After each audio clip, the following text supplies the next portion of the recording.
Што значи 750 работници од овде од Струмица и Струмичко веќе одат на работа во постоечки под кирија што го земале објект. Точно. Кој беше адаптиран за нивните потреби так. И сето тоа. Уште 400 ќе бидат до нова година.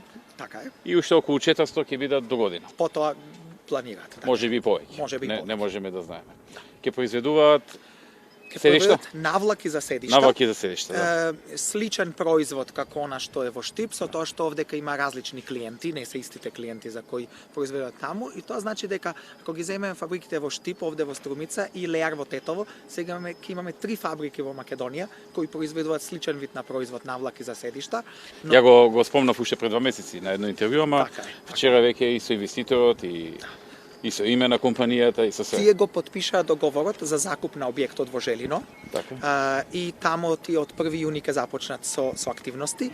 И она што вчера инвеститорот сам го кажа дека планот му е, иако ќе почне само со 60 луѓе во првата фаза, да стигне до она што е постигнато веќе во Полска и во Турција, значи до 350 луѓе да стигне вкупната бројка на вработување. И тамо ќе се гради целото седиште, значи метални компоненти, ќе има заварување, ќе има CNC машини и навлаката која се гради во овие фабрики, значи ќе биде по комплетен. Тамо ќе почне со 60 навработени, ќе стигне до 250. До 350. До 350.